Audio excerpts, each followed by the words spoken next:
بسم اللہ الرحمن الرحیم۔ السلام علیکم۔ امام اعظم ابو حنیفہ رضی اللہ تعالی عنہ، امام باقر رضی اللہ تعالی عنہ کی یادگار ملاقات۔ تابعیت امام اعظم ابو حنیفہ رحمۃ اللہ علیہ اور امام باقر رضی اللہ تعالی عنہ کے درمیان دلچسپ مکالمہ۔ امام محمد باقر علیہ السلام، حضرت امام باقر رضی اللہ تعالی عنہ اور امام اعظم ابو حنیفہ رضی اللہ تعالی عنہ کے درمیان مکالمہ۔ استاد اور شاگرد امام اعظم ابو حنیفہ اور امام باقر رضی اللہ تعالی عنہ کی ملاقات کا دلچسپ واقعہ۔ حضرت امام محمد باقر امام زین العابدین رضی اللہ تعالی عنہ کے بیٹے تھے۔ امام باقر رضی اللہ تعالی عنہ بڑے عالم دین تھے۔ امام اعظم ابو حنیفہ کی ان سے ملاقات اس وقت ہوئی جب آپ ابو حنیفہ رضی اللہ تعالی عنہ کی فقہ کا نیا چرچا ہوا تھا۔ ملاقات کا یہ واقعہ مدینہ طیبہ میں پیش آیا۔ امام باقر رضی اللہ تعالی عنہ کو کسی نے امام ابو حنیفہ رحمۃ اللہ کی شکایت کی تھی کہ یہ قیاس کو حدیث پر ترجیح دیتے ہیں۔ امام باقر رحمۃ اللہ علیہ امام ابو حنیفہ رحمۃ اللہ علیہ سے ملاقات کے لیے تشریف لائے۔ فرمایا، آپ نے میرے نانا کی حدیث کو قیاس میں بدل دیا ہے۔ امام ابو حنیفہ نے کہا، معاذ باللہ، آپ کو کوئی غلط فہمی ہوئی ہے، پہلے آپ مقام کے مطابق تشریف رکھیے۔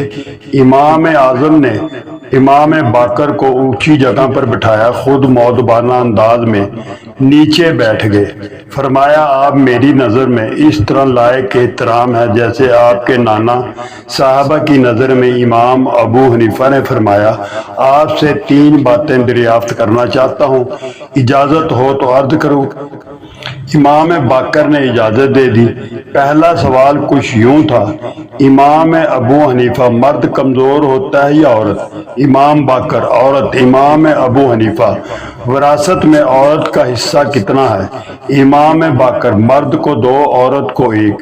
امام اعظم ابو حنیفہ، آپ نے بالکل اپنے نانا جان کے فرمان کے مطابق مسئلہ بیان فرمایا۔ اگر میں ان کے دین کو بدلنے والا ہوتا تو میں قیاس کے مطابق مرد کو 1 حصہ دیتا، عورت کو 2، کیونکہ عورت زیادہ کمزور ہوتی ہے، لیکن میں نے ایسا ہرگز نہیں کیا۔ دوسرا سوال کچھ یوں تھا، ابو حنیفہ رضی اللہ تعالیٰ عنہ، نماز افضل ہے یا روزہ؟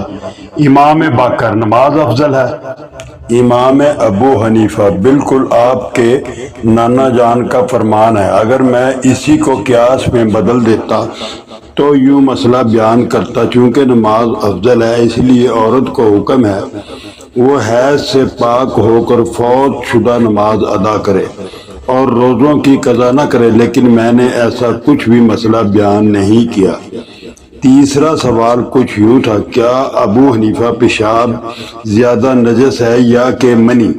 امام باقر، پیشاب۔ امام ابو حنیفہ، آپ نے درست ارشاد فرمایا، اگر میں قیاس کو ترجیح دینے والا ہوتا تو چونکہ پیشاب زیادہ نجس ہے اس لیے فتویٰ دیتا کہ پیشاب کرنے کے بعد غسل فرض ہے اور منی کے اخراج سے وضو، لیکن معاذ باللہ، بھلا میں یہ کام کیسے کر سکتا ہوں؟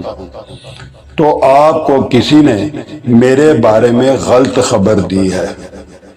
میں تو ضعیف حدیث کو بھی قیاس پر ترجیح دیتا ہوں۔ سبحان اللہ۔ امام باقر رحمۃ اللہ علیہ نے جب امام اعظم ابو حنیفہ رضی اللہ تعالی عنہ کی ذہانت دیکھی تو آپ فوراً اٹھے اور امام ابو حنیفہ کے ماتھے کا بوسہ لیا، آپ کی تکریم و حوصلہ افزائی بڑھائی۔ اللہ کی ان پر رحمت ہو اور ان کے صدقے ہماری مغفرت، آمین۔ امام ابو حنیفہ رضی اللہ تعالی عنہ امام باقر رضی اللہ تعالی عنہ کے صاحبزادے امام جعفر صادق رحمۃ اللہ علیہ کے 2 سال تک شاگرد بھی رہے۔ آپ نے ان سے بھی دینی تعلیم کے ساتھ روحانی تعلیم بھی حاصل کی۔ آپ امام اعظم رضی اللہ تعالی عنہ فرماتے ہیں، کہ اگر میرے یہ 2 سال نہ ہوتے تو ابو حنیفہ ہلاک ہو جاتا۔